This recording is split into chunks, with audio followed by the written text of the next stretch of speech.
పంట కోత. కొరింథీలకు రాసిన 2వ పత్రిక 9వ అధ్యాయము 1 నుండి 15 వరకు. కొంచెముగా విత్తువాడు కొంచెముగా పంట కోయును, సమృద్ధిగా విత్తువాడు సమృద్ధిగా పంట కోయును అని ఈ విషయమై చెప్పవచ్చును. కొరింథీలకు రాసిన 2వ పత్రిక 9వ అధ్యాయం 6వ వచనం. రైతులు వారి చేలల్లో పనిచేస్తున్నప్పుడు కొన్ని భౌతిక లాభాలు వెంటనే పొందుతారు. కానీ పంట కోత కోసం వారు వేచి ఉండాలి.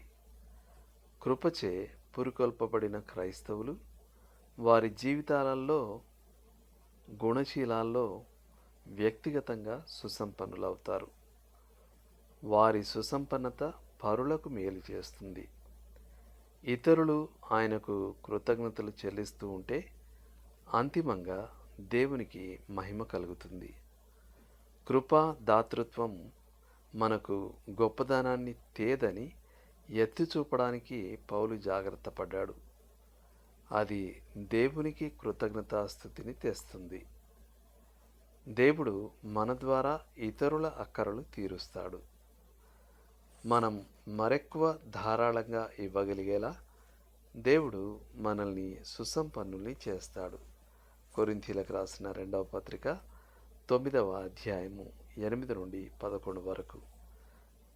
కృపా దాతృత్వానికి ఉన్న ఆశీర్వాదాల్లో ఒకటి అంతకంతకు ఎక్కువ ఇవ్వడంలోని ఆనందం. మనకున్నదంతా ఆదాయం మాత్రమే కాదు, మనకున్నదంతా దేవునికి చెందినది, దేవునికి ఇవ్వబడేది, ఆయన కార్యం నెరవేర్చడానికి దేవునిచే వాడబడేది. ఆయన మరియు ఇతరులతో సహా మనం అన్ని విషయాల్లో సుసంపన్నం చేయబడిన వారం. కృపా దాతృత్వం అంటే దేవుడు గొప్ప దాత అని మనం నిజంగా నమ్ముతాం. మనం కలిగి ఉన్న భౌతిక ఆత్మీయ వనరుల్ని అందుకు అనుగుణంగా ఉపయోగిస్తాం. మనం దేవుని కంటే మించి ఎటూ ఇవ్వలేం.